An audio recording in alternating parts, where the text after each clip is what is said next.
Just to revise, हमने first session में देखा कि हेल्थ को सही रखने के लिए हमको 3 इम्बैलेंस का ध्यान रखना चाहिए।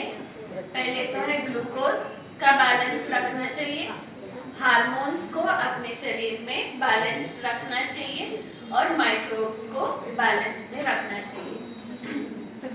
तो पहले हमने ग्लूकोज इम्बैलेंस के बारे में इन डिटेल जानने की कोशिश की है कि ग्लूकोज हमारे बॉडी में इनपुट ज़्यादा हो रहा है because of eating processed fibreless food.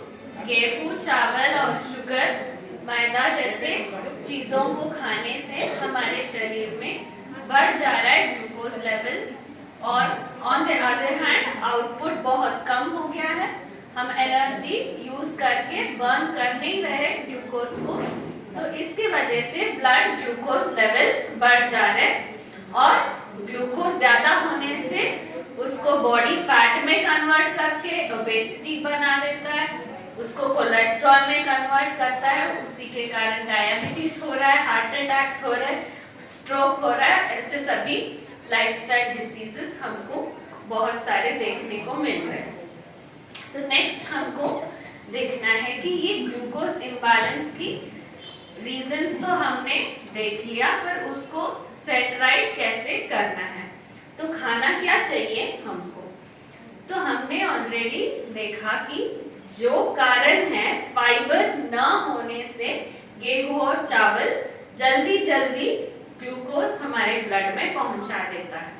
तो हमको सही ग्रेन्स, सही धान्य ढूंढने के लिए क्राइटेरिया क्या रहेगा, उनमें फाइबर परसेंटेज ज़्यादा रहना चाहिए। तो कार्बोहाइड्रेट टू फाइबर रेशियो जो है वो बहुत इम्पोर्टेंट हो जाता है। तो जब हम ऐसे ढूंढ के जाते हैं कि कौन से धान्य थे भारत देश में कुछ 100 इयर्स पहले जो हर कोई रोज खाते थे, जो हर कहीं पे यूज होते थे, तो हमको फर्स्ट मिल जाते हैं ज्वार, बाजरा और कंगनी, सॉरी व्हाट यू कॉल, रागी। रागी को क्या बोलते हैं? नाचनी, करेक्ट। हाँ, तो ये 3, और पंजाब में अभी भी मक्की की रोटी कभी कभी खा लेते हैं, तो ऐसा कॉर्न ऐसे, और बाहर के देश में ओट्स, किनोआ, चिया, ऐसे कुछ ग्रेन्स मिल जाते हैं जो थोड़े बहुत लोग कभी कभी खा रहे हैं। तो ऐसे ग्रेन्स को हम क्या बोलते हैं, क्लासिफाई करना है तो उनको न्यूट्रल ग्रेन्स बोलते हैं। ओके, तो ये भी मिलेट्स के नाम से ही जाने जाते हैं। क्या ज्वार, बाजरा और रागी भी मिलेट्स ही है, पर हम इनको न्यूट्रल ग्रेन्स करके क्लासिफाई कर रहे हैं। क्यों? क्योंकि इनमें फाइबर परसेंटेज कितना है, 2 to 4% है। राइस और व्हीट से बहुत ज्यादा है। राइस और व्हीट में 0.2 to 1.2% फाइबर है, वो भी अगर आपने रेड राइस, ब्राउन राइस या जवारी जैसा आपने लिया गेहूं, तो पॉलिश्ड आपने मैदा खाया या जो मार्केट में रेगुलर आटा मिलता है, तो ऑलमोस्ट 0 फाइबर उसमें है। तो उनसे तो बेहतर है ज्वार, बाजरा और रागी जैसे न्यूट्रल ग्रेन्स, क्योंकि उनमें फाइबर 2 to 4% है। तो अभी आप मान लीजिए आपको कुछ तकलीफ नहीं है, डायबिटीज नहीं है, ओबेसिटी नहीं है, बीपी, थायराइड कुछ नहीं है, तो आप इन न्यूट्रल ग्रेन्स को ही खाएंगे तो आपको बीमारी आएगा नहीं। पर अगर आपको ऑलरेडी कुछ बीमारी है तो वो बीमारी जाएगा भी नहीं, बढ़ेगा नहीं पर जाएगा भी नहीं। तो उनको हम क्या बोल रहे हैं, न्यूट्रल ग्रेन्स। गाड़ी आप न्यूट्रल पे डालोगे तो आगे भी नहीं जाएगा, पीछे भी नहीं जाएगा, तो ये न्यूट्रल ग्रेन्स है। तो जिनको कुछ बीमारी नहीं है, ये लोग ऑलरेडी क्या खा सकते हैं, ये पॉजिटिव मिलेट्स जो हम नेक्स्ट बोलने जा रहे हैं, इनको भी खा सकते हैं, और साथ में ज्वार, बाजरा, रागी जैसे न्यूट्रल ग्रेन्स भी खा सकते हैं। पर जिनको ऑलरेडी कुएं के अंदर पड़ गए हैं, ऑलरेडी जिनको ऑलरेडी बीमारियां 1, 2, 3 हैं, जो ऑलरेडी गोलियां खा रहे हैं, उनको ये न्यूट्रल ग्रेन्स कुछ काम नीचे जो गिर गए हैं ऊपर आना है, उनको सीढ़ी चढ़ना है। तो जो ऑलरेडी बीमारी में है उनको क्या खाना चाहिए जिसमें और भी ज्यादा फाइबर हो, 4% से भी ज्यादा फाइबर परसेंटेज होने जैसे ग्रेन्स को हमको ढूंढना पड़ता है। तो जब हम ऐसे काम लेके ग्रेन्स को ढूंढे तो हमको जो 5 पॉजिटिव मिलेट्स मिले वो है फॉक्सटेल, जिनको हिंदी में कंगनी बोलते हैं, लिटिल मिलेट जिसको कुटकी बोलते हैं, कोडो मिलेट कोदो चावल जो हिंदी में कोदो के नाम से ही इंग्लिश का नाम कोडो आया है, बार्नयार्ड मिलेट जिसको सावा चावल या झंगोरा बोलते हैं, और ब्राउन टॉप जिसको हरी कंगनी बोलते हैं। तो इसमें फाइबर परसेंटेज कितना है? 8 से लेके आपको 12.5% तक इसमें फाइबर है। तो आप कंपेयर कीजिए फॉक्सटेल जिसमें मिनिमम है इन पांचों में 40 times more fibre than rice है। तो इसके वजह से क्या होता है, इसमें भी कार्बोहाइड्रेट है। हमने ऑलरेडी देखा हमको एनर्जी चाहिए तो ग्लूकोज तो हमको बर्न करना ही है, पर वो ग्लूकोज हमारे बॉडी में बैलेंस्ड रूप में रहना चाहिए, इम्बैलेंस नहीं होना चाहिए। तो ये जो ग्रेन्स है slowly and steadily up to 6 hours तक थोड़ा थोड़ा करके ग्लूकोज आपको देते रहते हैं। कभी भी एकदम ज्यादा नहीं हो जाता है, पर जितना आपको चाहिए उतना रहता ही है। ऐसा नहीं है कि इसको खाने से, मैं अगर स्पोर्ट्स में जा रही हूँ तो मुझे मिलेट्स खाने से एनर्जी रहेगा क्या करके कुछ लोग ऐसे करके छोड़ देते हैं। बिल्कुल आपको मिलेट्स खाना चाहिए, आपका स्टैमिना और भी बढ़ेगा, क्योंकि आपको गेहूं और चावल खाने से सडन एनर्जी मिलता है और फिर बाद में ठुस हो जाता है क्योंकि ग्लूकोज लेवल स्पाइक होके पूरा खत्म। पर इसको खाने से आपको sustained level of glucose maintain होता है, तो ज्यादा देर तक आप एक्टिव रह सकते हैं। पूरा दिन आपको एनर्जेटिक फील होगा जब आप मिलेट्स खाएंगे। तो इनको हम पॉजिटिव मिलेट्स क्यों बोल रहे हैं, सिरिधान्य क्यों बोल रहे हैं, क्योंकि सिरी का मतलब है वेल्थ। तो हेल्थ से ज्यादा कुछ वेल्थ हम रख के भी कुछ नहीं कर सकते। आप जितना भी पैसा रखोगे, आपको अगर हेल्थ नहीं है तो आप उसका एंजॉय कर ही नहीं सकते। तो there is no wealth which is greater than your health करके सिरी का मतलब होता है वेल्थ। सो इसको सिरिधान्य के नाम से बोल रहे हैं, क्योंकि पहले तो इसको चिरुधान्य, तृणधान्य ऐसे बोलते थे कि छोटा है, इसको कोई काम का नहीं है, ऐसा हमारे मन में आ जाता है नाम सुनते ही। तो इसको पिताजी ने बदल के सिरिधान्य का नाम दिया, क्योंकि ये हमारे हेल्थ को वेल्थ जैसा बना के दे देता है। तो इसको हमको सिरिधान्य का नाम दिया है। तो कौन सा हुआ 5 सिरिधान्य? सभी साथ में बोलेंगे, कंगनी, कुटकी, कोडो, सावा और हरी कंगनी। ओके, ये 5 मिलेट्स हैं। तो अभी हम क्या समझने वाले हैं नेक्स्ट 15 मिनट्स में, इन पांचों मिलेट्स में एक्सेप्शनल क्वालिटीज क्या क्या है कि हमारी कौन से बीमारियों के लिए कौन सा ग्रेन अच्छा होता है।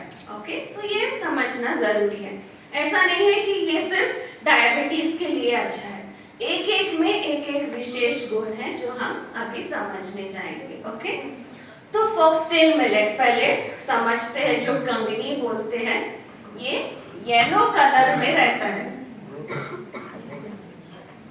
तो हर एक धान्य अलग अलग कलर में रहता है और ये बहुत जरूरी है।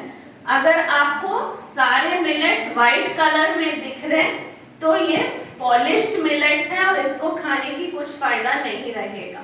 हर एक मिलेट को एक एक अलग अलग कलर रहेगा और उसका कलर है तो ही आपको उसको खाने से फायदा रहेगा। ओके, तो ये समझ लीजिए फॉक्सटेल मिलेट येलो कलर में रहता है और उसमें 8% फाइबर है। तो ये अच्छा होता है जिनको जॉइंट का प्रॉब्लम्स है, घुटनों में दर्द है, रूमेटॉइड आर्थराइटिस है, स्पॉन्डिलोलिसिस है, ऐसे किसी भी जॉइंट की प्रॉब्लम, हिप का प्रॉब्लम है, तो इन सभी बीमारियों के लिए फॉक्सटेल मिलेट बहुत अच्छा होता है। All nerve related issues, so nerve debility, तो नर्व के प्रॉब्लम्स एग्जाम्पल बोलना है तो जिनको झटके लगते हैं, कन्वर्जेंस जो बोलते हैं, एपिलेप्सी जो बोलते हैं, जो बच्चे पैदा होते ही कुछ ब्रेन डैमेज होके सेरेब्रल पाल्सी, मतलब जो ठीक से चल नहीं पाते, जिसकी बुद्धि शक्ति कम है, तो उन बच्चों के लिए भी फॉक्सटेल मिलेट बहुत अच्छा होता है। ऑटिस्टिक चिल्ड्रन के लिए भी फॉक्सटेल मिलेट बहुत अच्छा लगता है। और जिनको नर्व के प्रॉब्लम बोले तो specially lot of women have सायाटिका, मतलब यहाँ से लेके दर्द यहाँ तक खींचता है, जो सायाटिक नर्व रहता है उसमें प्रॉब्लम रहता है, तो उनके लिए भी फॉक्सटेल मिलेट बहुत अच्छा होता है। Old age related nerve problems, जैसे कि हाथ शिवर होने लगते हैं, ट्रेमर्स आ जाते हैं, पार्किंसंस जैसे प्रॉब्लम्स, मेमोरी थोड़ा कम होते जाता है एज होते, तो उनके लिए भी फॉक्सटेल मिलेट बहुत अच्छा होता है। तो all nerve related problems and joint related problems के लिए foxtail millet is very good. Coming to little millet, तो लिटिल मिलेट इन सारे पांचों मिलेट में सबसे छोटा रहता है, ये क्रीम कलर या ऑफ वाइट दिखता है, इसमें 10% फाइबर है। तो ये किसके लिए अच्छा है? ये तो अच्छा होता है all reproductive related issues, all hormone related issues. तो हमने पहले स्टार्ट जो किया था पीसीओडी के बारे में बोलते, तो उनके लिए लिटिल मिलेट बहुत अच्छा होता है। मर्दों में अगर स्पर्म काउंट कम हो गया है तो भी लिटिल मिलेट बहुत फायदेमंद होगा। थायराइड प्रॉब्लम के लिए लिटिल मिलेट बहुत अच्छा होता है। तो all reproductive related and hormone related issues little millet is very good. ये पांचों दानों में little millet easiest to digest है डाइजेशन इश्यूज के लिए। तो जिनको लूज मोशन या वॉमिटिंग हुआ है, बुखार आया है, तो लिटिल मिलेट यूज कर सकते हैं। तो बच्चों के लिए हम जो बोलते हैं 6 महीने के बाद जब अन्नप्राश करते हैं तो आप शुरू कर सकते हैं लिटिल मिलेट से, वो बेस्ट रहेगा, इजीएस्ट टू डाइजेस्ट रहेगा। ओके, तो ये लिटिल मिलेट के बारे में हुआ। तो कोडो मिलेट जो है ये all blood related issues, blood purification के लिए कोडो मिलेट काम आता है। तो जिनका कोलेस्ट्रॉल ज़्यादा है ब्लड में, अगर किडनी काम सही नहीं कर रहा है तो ब्लड में क्रिएटिन बढ़ गया है, तो ऐसे प्रॉब्लम्स के लिए कोडो मिलेट अच्छा है। जिनको सीवियर अनीमिया है, मतलब खून ही कम हो गया है, उनके लिए भी कोडो मिलेट अच्छा है। जिनको इम्यूनिटी बढ़ाना है, इम्यूनिटी हमारे शरीर में कहाँ से आता है? वाइट ब्लड सेल्स जो खून के अंदर रहते हैं, ये हमारे इम्यून सिस्टम है। तो इम्यून सिस्टम को बूस्ट करना है तो कोडो मिलेट खाना है। तो ऑल ब्लड रिलेटेड, बीपी के लिए, कोलेस्ट्रॉल के लिए, हार्ट प्रॉब्लम्स के लिए कोडो मिलेट अच्छा है। तो ये आपको याद रखने के लिए भी इजी रहेगा। ये रेड कलर में रहता है, खून के लिए अच्छा है। ओके, कोडो मिलेट 9% फाइबर। बार्नयार्ड मिलेट अच्छा रहता है आपके लिवर को डिटॉक्स करने के लिए। तो all problems related to your liver, जैसे कि जॉन्डिस हो गया, हेपेटाइटिस हो गया, गाल ब्लैडर में स्टोन्स हो गया, इन सब के लिए बार्नयार्ड मिलेट बहुत अच्छा होता है। बच्चे जो खाते हैं फिर भी ग्रोथ ठीक नहीं रहता है, मतलब उनका लिवर बहुत वीक हो गया, तो उनके लिए भी बार्नयार्ड मिलेट अच्छा होता है। तो ब्राउन टॉप क्या करता है? ब्राउन टॉप जो फॉक्सटेल करता है वो भी सेम काम करता है, मतलब नर्व्स और जॉइंट्स को क्लीन करता है। उसके साथ साथ all rectal related complaints and skin के लिए बहुत अच्छा होता है। तो ये रेक्टल कंप्लेंट्स क्या है? Most common problem in human beings now is constipation, मतलब सुबह उठते ही एकदम से मोशन क्लियर नहीं होता है। The biggest selling tablet today is tablet for constipation. तो मोशन बराबर क्लियर नहीं होता है जिनको, तो सारी बीमारियां एक के बाद एक आते रहते हैं। तो कॉन्स्टिपेशन पहले ठीक करना है। प्रॉब्लम ये है कि हम उसको प्रॉब्लम ही नहीं समझते, 2 दिन में एक बार जा रहे तो भी ठीक है करके समझते हैं। तो that is the first problem. तो कॉन्स्टिपेशन के लिए brown top millet is very good. तो रेक्टल कंप्लेंट्स मतलब कॉन्स्टिपेशन बहुत देर चलेगा, बहुत दिन चलेगा तो आ जाता है नेक्स्ट पाइल्स, मतलब खून जाना, नहीं तो फिशर हो जाता है, बहुत जलन रहता है, दर्द रहता है मोशन पास करते वक्त, या किसी को वहां पे इन्फेक्शन होके पस भी निकल सकता है जिसको फिस्चुला बोलते हैं। तो ये पाइल्स, फिशर, फिस्चुला सारे रेक्टल कंप्लेंट्स जिनको है उनको ब्राउन टॉप मिलेट बहुत अच्छे से काम करेगा। और स्किन प्रॉब्लम्स के लिए, मतलब एक्जिमा हो सकता है, सोरियासिस हो सकता है, ऐसे स्किन इश्यूज के लिए भी ब्राउन टॉप मिलेट अच्छा होता है। इन 5 में भी एंटी कैंसरस इफेक्ट है। उन 5 में बहुत ज्यादा anti cancerous effect brown top millet में होता है। तो कैंसर पेशेंट्स के लिए भी ब्राउन टॉप मिलेट बहुत अच्छा होता है। तो जब मैं ऐसे बोलती हूँ ये इसके लिए अच्छा है, ये उसके लिए, ब्लड के लिए, नर्व्स के लिए, तो नेक्स्ट क्वेश्चन हो जाता है सारे 5 अच्छे हैं तो 5 को मिला के एक आटा बना लेते, पका लेते तो अच्छा रहेगा ना, मल्टीग्रेन मिक्स, यही ख्याल आ जाता है सबके मन में। पर प्रॉब्लम ये है, just a minute, I come to doubts 1 मिनट। तो प्रॉब्लम ये है कि अगर आपने एक वक्त पूरा पेट भर फॉक्सटेल खाया तो उतना क्वांटिटी फॉक्सटेल का फाइबर आपके बॉडी में, ब्लड में पहुंचेगा ताकि वो आपके नर्व्स को क्लीन कर सके। अगर आप एक ही वक्त में सारे मिला के खाते हो तो इतना सा सारा कुछ भी काम नहीं आएगा। आपका ब्लड भी प्यूरिफाई नहीं होगा, नर्व्स भी नहीं क्लीन होंगे, रिप्रोडक्टिव सिस्टम भी नहीं क्लीन होगा। ओके, तो पॉइंट 2 रिमेंबर, सभी मिलेट्स को मिला के नहीं खाना है, अलग अलग पका के खाना है। बेस्ट ये रहेगा कि आप एक दिन फॉक्सटेल खा रहे हो तो पूरा दिन फॉक्सटेल ही खाएं, उसी को सुबह रोटी बना के खाए, दोपहर को चावल पका के खाए, रात को डोसा बना के खाए, आपकी मर्जी, जैसे भी आपको खाना है खाए, पर एक ही ग्रेन खाए तो आपको मैक्सिमम बेनिफिट रहेगा। That is the first point, mix नहीं करना है। सेकेंड इम्पोर्टेंट पॉइंट, जो भी आप मिलेट्स खा रहे हैं इसमें याद रखने की बात यह है कि फाइबर ज्यादा है। तो फाइबर ज्यादा है तो उसको आपको डाइजेस्ट करने के लिए, टेस्टी बनाने के लिए अच्छे से उसको पकाना है। तो पहले स्टेप है सोकिंग, मतलब इसको भिगोना है। पकाने से पहले सोकिंग करना बिल्कुल जरूरी है। कितना वक्त सोक करना है? Not 20 minutes, 30 minutes, 6 to 8 hours इसको सोक करना ही है।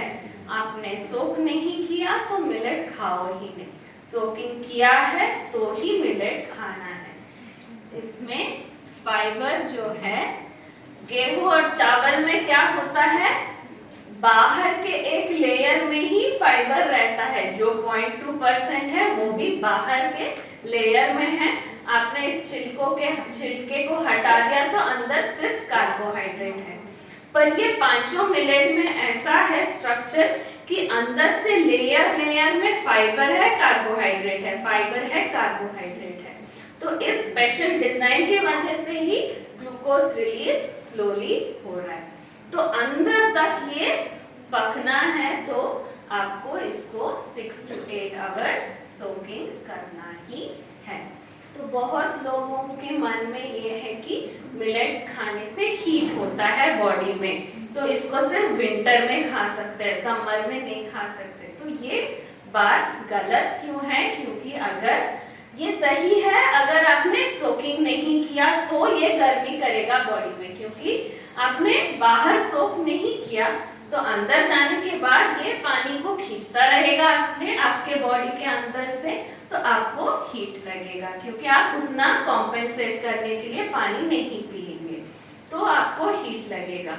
अगर आपने बाहर ही सोकिंग किया है 6 से 8 घंटे पकाने से पहले, तो आपको कुछ हीट वीट का प्रॉब्लम नहीं रहेगा। आप समर के 40 डिग्रीज हीट में भी मिलेट्स को खा सकते हैं। Okay, this is a very wrong notion in lots of people's minds कि ये गर्मी करता है। तो ये गर्मी तब करेगा जब आप सोकिंग नहीं करेंगे। सोख करके ही पकाना है, सोख करके ही खाना है, तो आप इसको हर सीजन में खा सकते हैं। ओके, तो ये दूसरा पॉइंट है। फर्स्ट पॉइंट मिक्स नहीं करना है, सेकेंड पॉइंट सोख करके ही खाना है, और तीसरा पॉइंट क्या मैंने बोला आपको, अनपॉलिश्ड मिलेट्स ही खाना है। पॉलिश करके खाएंगे तो फायदा नहीं है। कोडो को भी व्हाइट कलर बना के आपको पॉलिश करके दे देंगे, उसको खाने से उसमें फाइबर ही निकल गया है, तो आपको फायदा नहीं रहेगा। Okay, yes, I saw a dog. The color of barnyard and brown top? Yes, brown top is green in color and barnyard is also off-white to creamish color. तो ये कलर आपको आइडेंटिफाई करने में हेल्प करेगा। Yes, आपने कहा कि भिगाकर तो अगर भिगा के जब 8 घंटे उसके सुखा के आटा बनाते हैं तो भीगने के बाद सूख गया तो वापस स्ट्रक्चर वही रहेगा? तो वापस आपको 20 मिनट, जब आटा गूंथते हैं 20 मिनट रखना काफी रहेगा। ओके, जैसा कि आपने बताया कि one item should be taken, तो अगर एक दिन फॉक्सटेल खाया तो next day we can switch over to the next item? Yes yes मतलब एक दिन में वही एक पर्टिकुलर ग्रेन खाना? Yes, correct. Okay, so this is about the 5 positive millets. ये टेबल को, ये क्लासिफिकेशन को आप अच्छे से समझ लीजिए।